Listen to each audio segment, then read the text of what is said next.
Assalamualaikum warahmatullahi wabarakatuh. Kembali lagi di channel Cerita Misteri. Hari ini saya akan membacakan sebuah cerita tentang pendakian horor, di mana pada saat Hani dan teman-temannya melakukan pendakian, dia merasa disetubuhi oleh genderuwo yang menyerupai wujud temannya.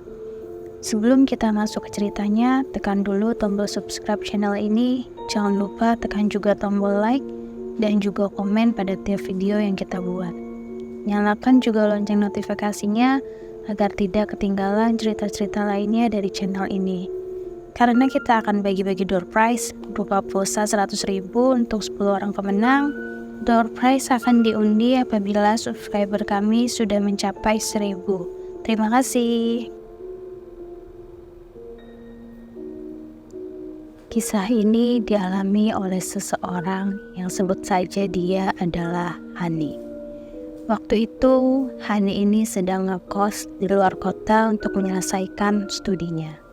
Nah, pada suatu ketika, Hani ini diajak temannya untuk mendaki ke Gunung Arjuno, dan tanpa disengaja, di gunung itu ada yang suka dengan Hani. Tapi yang suka itu bukan manusia, melainkan makhluk lain.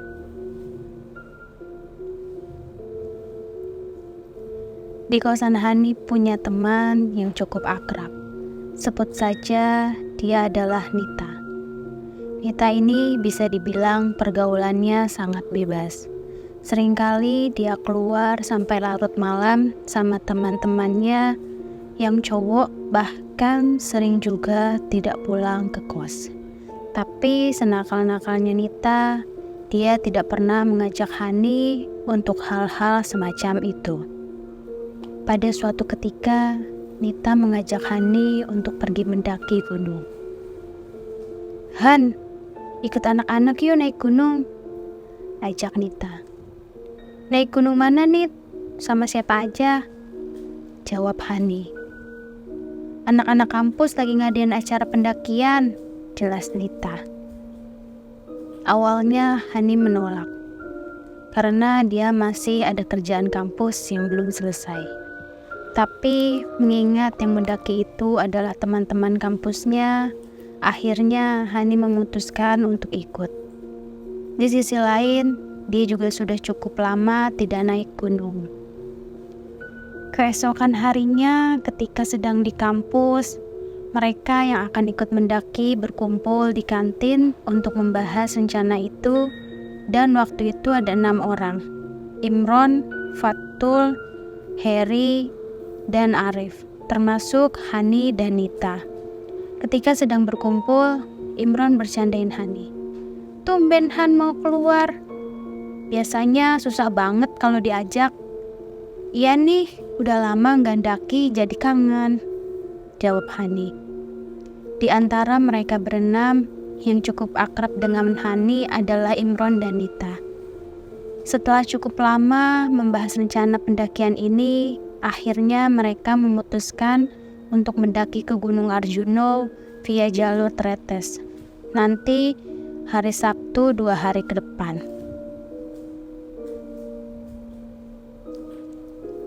Singkat cerita, tibalah hari pemberangkatan. Setelah semua sudah berkumpul di tempat yang sebelumnya direncanakan, mereka berkendara menuju ke pos pendakian Gunung Arjuno via Tretes dengan menggunakan mobil milik Imron. Setelah menempuh kurang lebih 45 menit perjalanan, sampailah mereka di pos pendakian. Sesampainya di situ, seperti biasa, mengurus izin dan segala macam. Setelah itu mereka santai-santai dulu, mengingat waktu itu masih siang. Jadi mereka sampai di pos itu sekitar jam 9. Ketika sedang santai-santai, Nita terlihat centil banget ke Imron, dan Imron pun juga sama. Melihat itu, Hani mikir, pasti gara-gara ini nih Nita ngajakin muncak. Imron memang orang cukup keren dan cukup tajir. Di sisi lain, Nita juga orangnya cukup cakep, tapi ya gitu, bisa dibilang Nita ini anaknya cukup nakal. Dia kalau pacaran selalu kelewat batas. Sesampai di sini masih belum ada yang aneh. Semua seperti biasa. Setelah cukup istirahat, perjalanan pun dimulai sekitar pukul jam 10 pagi dipimpin oleh Imron. Pelan-pelan jalan dan sampailah mereka di pos 2. Mereka sampai di pos 2 itu sekitar jam 2 siang. Karena sesampai di pos 2 itu, Hani merasa kelelahan, mereka istirahat cukup lama. Ada sekitar 30 menit dan di pos 2 itu terlihat cukup sepi. Tidak ada pendaki satupun selain mereka berenam. Di pos 2 itu Nita masih dengan aksi capernya, dia selalu godain Imron dan Imron pun meresponnya. Nah, di sini Hani juga merasa tertarik dengan salah satu cowok, yaitu Arif. Orangnya pendiam. Dia hanya sesekali ngomong, itu pun kalau diajak ngomong duluan. Tapi Hani tidak berani menunjukkan ketertarikannya itu ke yang lain. Setelah dirasa cukup istirahat, perjalanan kembali dilanjutkan. Hani yang waktu itu berjalan di posisi 3, sesekali dia nengok ke belakang untuk melihat Arif yang tampak sedang fokus dengan jalan yang dilewatinya. Di tengah perjalanan menuju ke pos 3, Imron mengajak teman-temannya untuk istirahat dulu di sebidang tanah datar untuk menunggu habis waktu maghrib sekalian membuat kopi. Fatul mengeluarkan alat masak yang dibawanya untuk membuat kopi. Nah, ketika mereka yang cowok ini sedang sibuk merebus air, tiba-tiba Hani mencium bau yang aneh. Seperti bau anyir dan busuk yang sangat menyengat hingga membuatnya ingin muntah. Melihat Hani yang sepertinya pengen muntah, Imron bertanya, "Kenapa, Han? Gak apa-apa, kalian nyium bau busuk gak?" Jawab Hani sambil menutupi mulutnya. "Iya, kayaknya ada bangkai nih di sini," jawab Imron. Merasa tidak nyaman dengan bau busuk itu, mereka membatalkan niatnya untuk membuat kopi. Fatul mengemasi alat masaknya lagi dan mereka lanjut berjalan untuk mencari tempat lain. Setelah berjalan kurang lebih 200 meter, bau busuk itu sudah tidak tercium. Dan mereka berhenti lagi di sebidang tanah datar untuk melanjutkan niatnya membuat kopi sambil menunggu habis waktu maghrib. Peralatan masak dikeluarkan lagi dan mereka membuat kopi. Setelah itu, mereka santai-santai sambil menikmati kopi yang sudah jadi. Dan beberapa menit setelah itu, tiba-tiba bau anyir yang campur busuk tadi tercium lagi oleh Hani. "Baunya kecium lagi nih," ucap Hani ke teman-temannya sambil menutupi hidungnya yang pesek. "Mana, Han? Enggak gini kok," jawab Imron sambil memasang hidung. Ternyata kali ini yang mencium bau busuk itu hanya Hani, tidak dengan yang lain. Nah, merasa tidak nyaman dengan bau busuk itu, Hani mengajak yang lain untuk lanjut jalan meninggalkan tempat ini. Karena memang maghrib sudah lewat dan kopi juga sudah habis. Mereka memutuskan untuk lanjut jalan lagi, tapi di perjalanan itu, Hani masih terus mencium bau anyir campur busuk yang seakan terus mengikuti Hani.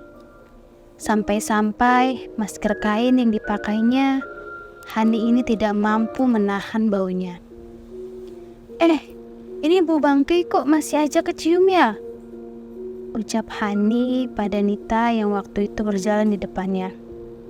"Nggak gini kok, hidungmu sakit kali, Han," jawab Nita yang tidak mencium bau itu. Terus berjalan, dan akhirnya bau busuk itu sudah tidak tercium lagi.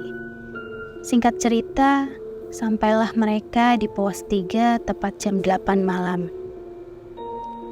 Di pos 3 itu ada beberapa rombongan yang sedang camp Dan di pos 3 itu Imron tanya ke teman-temannya mau camp di sini atau di Lembah Kijang aja. Fatul dan Harry memberi usul agar camp di Lembah Kijang saja, biar besoknya gak jauh-jauh kalau mau summit, dan Hani pun hanya menurut. Di sisi lain, jarak pos 3 ke Lembah Kijang itu tidak terlalu jauh. Di pos 3 itu mereka istirahat sebentar, baru setelah itu lanjut berjalan ke Lembah Kijang untuk camp. Di perjalanan menuju ke Lembah Kijang ini, Hani merasa ada sesuatu yang membuatnya kurang nyaman. Di sepanjang perjalanan itu, Hani merasa seperti ada yang sedang mengawasinya dari berbagai penjuru hutan. Jadi sambil jalan itu dia seringkali melirik ke kanan kiri, tapi tidak terlihat ada siapa-siapa dan gelap. Kurang lebih 30 menit berjalan, akhirnya mereka sampai di area Lembah Kijang. Sesampai di situ, mereka lekas mendirikan tenda. Setelah 2 tenda berkapasitas 4 orang sudah didirikan, mereka lanjut memasak makanan untuk makan malam. Ketika sedang masak, sesekali bau busuk tadi tercium oleh Hani. Jadi baunya itu kadang tercium, kadang enggak. Di sini Hani mikir, apa di sini ada bangkai lagi? Hani tidak memberitahukan hal ini pada teman-temannya, karena mungkin ini memang bau bangkai yang tertiup angin hingga sampai di sini. Soalnya malam itu di Lembah Kijang, anginnya cukup kencang juga. Setelah merasakan sudah matang, mereka lanjut makan dengan lahap, soalnya malam itu mereka sudah sangat kelaparan. Setelah selesai makan, mereka lanjut ngopi di depan tenda sambil cerita-cerita, dan malam itu Nita masih dengan aksinya PDKT sama Imron. Dan Hani dia juga sesekali melirik ke Arif yang waktu itu terlihat sedang sibuk dengan kopinya.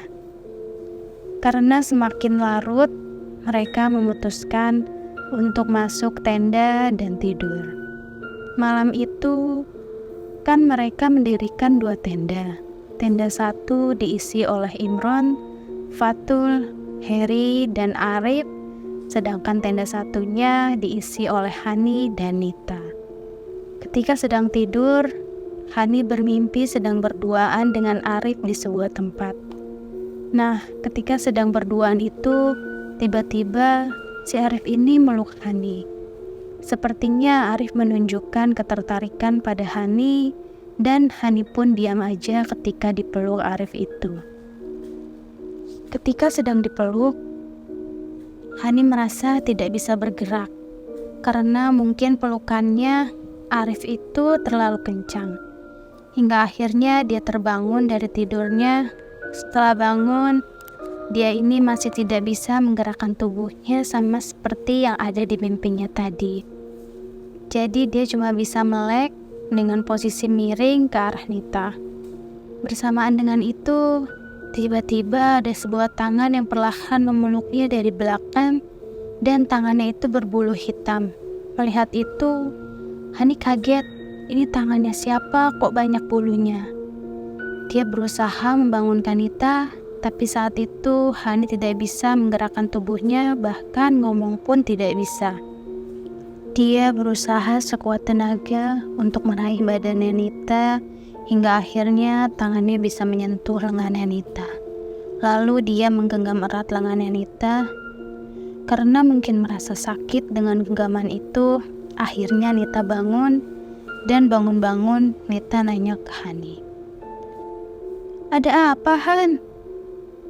ucap Nita sambil berusaha melepaskan tangan Hani dari lengannya. Anehnya, ketika Nita bangun, tiba-tiba tangan yang tadi memeluknya itu sudah hilang, dan badannya Hani sudah bisa digerakkan. Spontan dia ngomong, "Ada yang meluk aku dari belakang, Nit." "Siapa? Gak ada siapa-siapa gitu kok," tanya Nita yang tidak melihat ada siapapun di belakang Hani. Hani langsung melihat ke sebelah kanan, dan benar, di situ tidak ada siapa-siapa. "Beneran loh, tadi kayak ada orang di sini," ucap Hani. "Ah, Cuma mimpi kali, orang gak ada siapa-siapa gitu kok. Udah tidur lagi, dingin banget nih. Jawab Nita mengabaikannya. Nita kembali tidur dan Hani berpikir, mungkin tadi emang kebawa mimpi karena di mimpinya tadi dia sedang dipeluk oleh Arif. Tapi kenapa dia bisa mimpi berduaan dengan Arif, bahkan sampai dipeluk? Ya, karena mungkin selama perjalanan tadi dia selalu perhatiin si Arif hingga kebawa mimpi. Kemudian Hani juga melanjutkan tidurnya, tapi belum sampai dia tertidur pulas, tiba-tiba dia merasa seperti ada orang di atasnya. Pas dibuka matanya, terlihat jelas wajah Arif sudah ada di hadapannya, seakan-akan Arif ini ingin menyetubuhi Hani. Tapi anehnya, seluruh badan si Arif ini terlihat penuh dengan bulu hitam. Melihat kejadian ini, Hani ketakutan. Dia teriak sambil menutupi mukanya dengan kedua tangannya, hingga Nita yang ada di sebelahnya pun terbangun. Melihat Hani yang sedang ketakutan, Nita meraih badannya Hani sambil tanya, "Weh Han, kamu kenapa?" Hani tidak ngomong apapun, dia hanya nangis sambil terus menutupi mukanya. Melihat Hani yang terus-terusan menangis tanpa sebab, Nita berinisiatif untuk membangunkan teman-teman cowoknya, takutnya Hani ini kesurupan atau bagaimana. Dia segera pergi ke tenda cowok dan membangunkan Imron. Setelah Imron bangun, dia tanya, "Ada apa Nit? Kok gugup gitu?" "Hani kesurupan. Dia nangis, aku tanyain gak mau ngomong," jelas Nita. Mendengar itu, Imron segera membangunkan teman yang lainnya dan mereka pun menuju ke tenda cewek untuk melihat keadaan si Hani yang masih terus-menerus menutupi mukanya sambil nangis. Lalu Imran meminta pada Arif untuk membuatkan minuman hangat. Berbarengan dengan itu, perlahan keadaan Hani membaik. Ia sudah bisa diajak ngobrol dan nyambung. Tidak lama kemudian, Arif datang mengantarkan minuman hangat untuk Hani. Tapi Hani malah menolak minuman dari Arif itu, karena sebelumnya dia melihat Arif ingin berbuat tidak senonoh sama Hani. Dia mengatakan kejadian itu pada teman-temannya kalau tadi Arif seperti itu, dan teman-temannya langsung tanya-tanya ke Arif, apa benar yang dikatakan Hani itu? Tapi menurut Arif, dia tidak melakukan hal tersebut, sampai dia ini berani sumpah. Di sisi lain, menurut Harry yang malam itu tidur di samping Arif juga tidak percaya dengan perkataan Hani. Karena menurutnya Arif memang sedang tidur pulas malam itu. Hani yang tadinya kagum dengan Arif sekarang jadi ilfil setelah kejadian tadi, meskipun teman-temannya tidak percaya. Karena memang tidak terbukti Arif melakukan hal tidak senonoh itu. Teman-temannya pun menganggap mungkin Hani ini sedang mengigau. Lalu Imron mengajak teman-temannya untuk lanjut tidur lagi karena besok mereka masih ada perjalanan summit ke puncak. Sebelum lanjut tidur, Hani ini masih terbayang-bayang kejadian tadi. Apa benar? Tadi itu aku cuma mengigau. Tapi kok rasanya nyata banget dan terlihat jelas kalau itu adalah Arif, ucap Hani dalam hati. Hani pun menganggap kalau mungkin tadi dia cuma mengigau, kemudian dia lanjut tidur. Keesokan harinya, Imron membangunkan teman-temannya untuk mengajaknya summit ke puncak, dan mereka semua pun bangun. Setelah bangun, Hani ini masih terbayang-bayang kejadian semalam. Sampai-sampai, dia ini merasa takut ketika melihat Arif. Pagi itu, Hani tidak ingin melanjutkan perjalanan ke puncak, karena dia sudah tidak ada mood lagi, tapi di sisi lain teman-temannya pengen ke puncak. Beberapa kali Imran memaksa Hani, tapi tetap saja tidak mau. Dia malah bilang gini, "Kalian kalau mau ke puncak aja, aku nungguin di sini." Alasan lain tidak ingin ke puncak adalah karena dia terlanjur ilfil dengan Arif. Melihat Hani yang memang benar-benar sudah tidak ingin ke puncak, Fatul berinisiatif untuk menemani Hani di tenda dan mempersilahkan teman-teman yang lain untuk melanjutkan ke puncak. Akhirnya mereka setuju. Imron dan yang lain lanjut berjalan ke puncak, sedangkan Fatul dan Hani menunggunya di tenda. Sambil menunggu teman-temannya turun dari puncak, di tenda Fatul bertanya pada Hani tentang kejadian semalam, dan Hani pun menceritakan semua pada Fatul kalau si Arif seperti itu.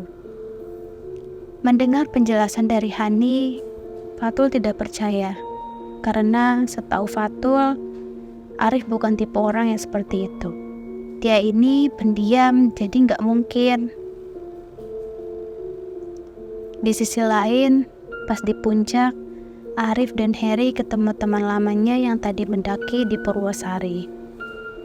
Jadi di puncak itu, mereka ngobrol cukup panjang, dan kebetulan temannya Arif dan Heri itu akan turun via jalur Tretes. Setelah cukup lama di puncak, mereka kembali turun bersama dua temannya, Heri dan Arif, dan singkat cerita sampailah mereka di area Lembah Kijang. Sesampai di situ, dua temannya Arif dan Heri tadi pamit untuk turun duluan karena mereka sedang ada janji dengan orang di pos 3. Setelah itu, mereka masak makanan untuk makan siang. Setelah mereka berkemas, kemudian kembali berjalan turun. Di perjalanan turun, Hani sudah benar-benar ilfil dengan Arif karena kejadian semalam. Dia tidak mau jalan dekat-dekat sama si Arif. Singkat cerita, sampailah mereka di pos 3. Sesampainya di situ, mereka bertemu dengan temannya Arif dan Heri tadi. Mereka istirahat sambil ngobrol-ngobrol dengan temannya Heri dan Arif. Setelah cukup lama ngobrol, Imron mengajak yang lain untuk lanjut berjalan, turun, tapi Heri dan Arif meminta mereka agar turun duluan, karena Heri dan Arif masih asik dengan temannya itu. Mereka meminta Imron untuk menunggunya di pos pendaftaran. Imron dan yang lain pun bergegas jalan turun dan meninggalkan Heri dan Arif bersama temannya. Sesampainya di pos 2, mereka istirahat lagi di bangunan yang terbuat dari kayu. Tidak lama ketika istirahat itu, terlihat dari atas Arif berjalan turun sendirian dan berhenti di pos 2. Melihat Arif yang berjalan sendirian, Imron bertanya, "Loh, Rif, mana Heri? Kok kamu sendiri?" Arif menjawabnya dengan singkat, "Sana," sambil dia menunjuk ke arah atas. Imron mikirnya mungkin Heri masih di belakang bareng sama temannya tadi, dan si Arif ini jalan duluan. Lalu Arif mengajak mereka untuk lanjut berjalan turun. "Hayu lanjut turun, Heri masih jauh di belakang." Sepertinya Arif ini tidak enak badan, karena suaranya terdengar sedikit serak. Mereka pun lanjut berjalan turun, dan selama perjalanan turun dari pos 2 itu, Arif berjalan di paling belakang tanpa bicara apapun hingga sampai kembali di pos pendaftaran. Sesampai di pos pendaftaran, mereka istirahat sambil menunggu Heri yang masih di belakang. Nah, ketika sedang istirahat, terlihat Arif berjalan menjauh dari teman-temannya. Imron mikirnya mungkin Arif sedang mencari tempat untuk buang air kecil. Tidak lama setelah itu, terlihat Heri dan teman-temannya akan sampai di pos pendakian, dan anehnya waktu itu Heri bersama Arif dan juga temannya. Melihat itu, Imron kaget, begitu juga dengan yang lain. Karena setahu Imron, tadi Arif ini sudah turun bareng dia, sama mereka. Sesampainya di pos pendakian, Imron tanya ke Arif, "Loh Rif, bukannya kamu tadi udah turun bareng kita ya?" "Enggak, aku dari tadi jalan sama mereka kok," jawab Arif. "Lah, terus yang tadi itu siapa?" tanya Imron dengan heran. "Siapa emang?" tanya Arif balik. Imron menjelaskan pada Arif kalau tadi dia ini turun bareng Arif dari pos 2 sampai pos pendakian. Di sisi lain, Arif yang tadi pergi menjauh pun tidak juga kembali. Nah, dari sini mereka mulai merasa ada keanehan nih. Lalu Imron mengajak yang lain untuk segera pulang. "Yaudah, kita langsung pulang aja yuk, keburu sore," ucap Imron karena merasa ada yang janggal. Mereka pun kemudian pisah sama temannya Heri dan Arif tadi untuk kembali pulang. Hingga akhirnya mereka sampai di rumah masing-masing. Di kosan, Hani menceritakan kejadian yang dialaminya selama di gunung itu kepada Nita. Bahwasannya malam itu Arif ini berbuat tidak senonoh pada Hani, termasuk tubuh Arif yang penuh bulu itu, dan Nita tidak habis pikir. Kok bisa Arif berbuat seperti itu? Padahal Arif kan orangnya pendiam. Tapi nggak tahu juga sih, mungkin malam itu si Arif ini sedang hilap atau gimana. Keesokan harinya, tiba-tiba Hani dikasih tahu sama ibu kos kalau ada yang sedang mencarinya. Hani pun segera keluar dari kamarnya untuk melihat siapa yang mencarinya itu. Setelah dilihat dari kaca jendela, ternyata yang datang itu adalah si Arif. Melihat yang datang itu ternyata Arif, Hani tidak ingin menemuinya karena dia masih trauma dengan kejadian di gunung itu. Dia pergi ke kamarnya Nita dan memintanya untuk menemui si Arif. "Nit, tolong temuin si Arif tuh, dia ada di depan," ucap Hani pada Nita. "Emangnya ngapain dia kesini?" jawab Nita. "Gak tahu. Aku gak mau ketemu sama dia, jadi tolong ya," pinta Hani. "Ya udah, aku temuin," jawab Nita. Setelah itu, Hani masuk ke dalam kamarnya, sementara Nita dia menemui Arif di depan. Nita dan Arif duduk di teras depan rumah. Dia tanya masuk kedatangannya ke sini. Kata Arif, dia ke sini ingin bertemu dengan Hani. Nah, berhubung tadi Hani ini bilang kalau nggak mau ketemu sama Arif, dia bilang ke Arif kalau Hani sedang tidak ada di kos. Lalu Nita bertanya lagi, kenapa dia ingin bertemu dengan Hani. Tapi Arif tidak mau bilang ke Nita. Dia malah pamit untuk balik pulang. Akhirnya, ya udahlah, Nita membiarkan Arif pergi. Setelah itu, dia ke kamarnya Hani untuk memberitahukan kalau Arif sudah pergi. Dan tujuannya kemari karena dia ingin bertemu dengan Hani. Nita bertanya pada Hani, kenapa dia tidak mau menemui Arif? Hani bilang, dia masih trauma tentang kejadian malam itu di gunung. Kemudian Nita memberi saran pada Hani agar temui saja si Arif. Siapa tahu dia mau minta maaf. Malam harinya, sekitar jam 7, Arif datang lagi ke kosan dan kebetulan itu Nita sedang duduk di teras rumah. Melihat kedatangan Arif, Nita segera memberitahu Hani dan menyarankan lagi pada Hani agar temui saja. Akhirnya Hani mau menemui Arif. Mereka duduk di teras rumah dan ternyata benar. Dengan suara seraknya dia menjelaskan bahwa kedatangan Arif itu karena dia ingin minta maaf atas kejadian di gunung itu.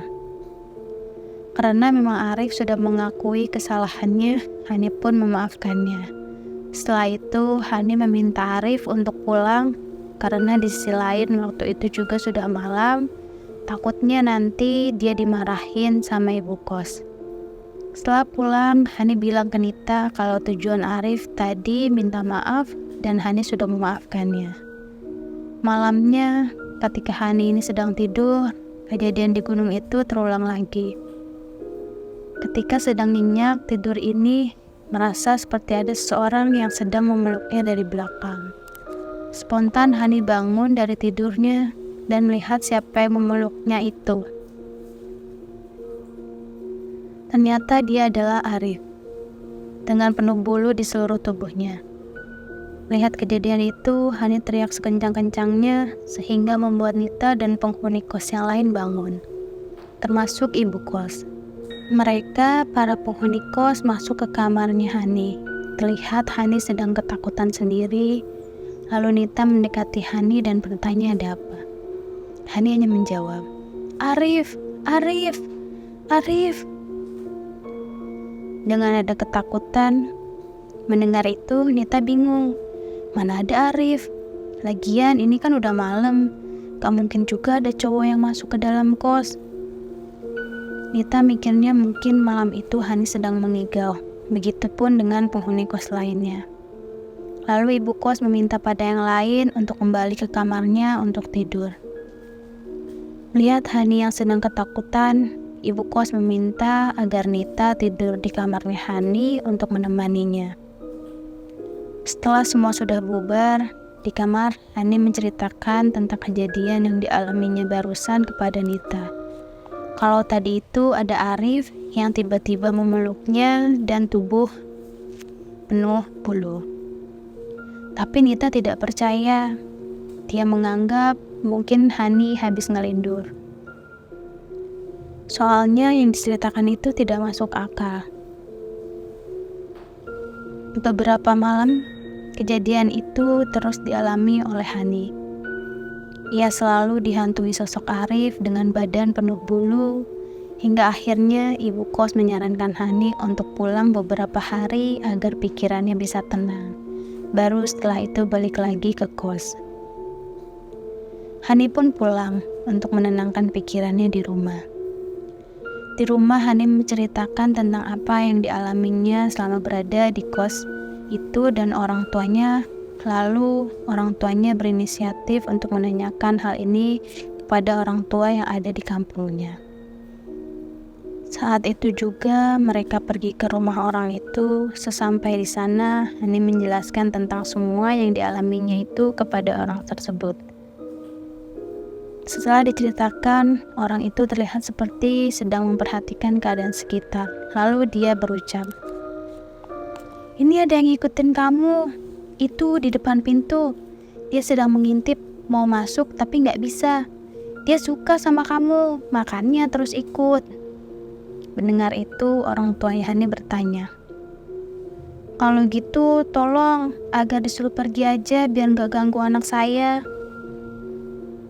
Tapi orang itu bilang tidak bisa kalau diusir, karena sosok yang mengikuti Hani ini adalah genderuwo, dan dia sudah terlanjur suka sama Hani. Nah, di sini gue jelasin sedikit tentang Mas Wowo ya.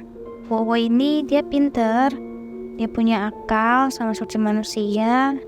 Kenapa orang tadi bilang kalau tidak bisa diusir? Sebenarnya sih bisa. Tapi kalau yang ngusir itu udah pergi, ya dia bakal balik lagi.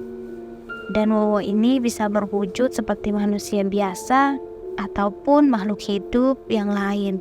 Karena memang dia ini pintar. Dan Wowo ini sebenarnya punya tempat sendiri di alamnya. Nah, Wowo yang seringkali mengganggu manusia itu adalah Wowo yang diusir dari tempatnya. Karena mungkin dia ini bandel atau melanggar peraturan di sana. Maka dari itu, dia datang ke alam kita dan mengganggu manusia. Dan bisa juga suka sama manusia. Mendengar penjelasan dari orang itu, orang tuanya Hani bertanya, bagaimana caranya agar Wowo itu tidak mengganggu dan menyukai anak saya lagi? Menurut orang itu, Hani harus segera menikah dengan sesama manusia. Karena dengan cara itu, dengan sendirinya nanti Wowo ini bisa pergi dengan sendirinya. Akhirnya, okelah, Hani dan keluarganya pamit untuk pulang. Sesampai di rumah orang tuanya, Hani tanya, apa Hani sudah punya pacar? Tapi Hani jawab belum. Lalu kedua orang tuanya berinisiatif untuk mencarikan Hani jodoh agar dia segera menikah.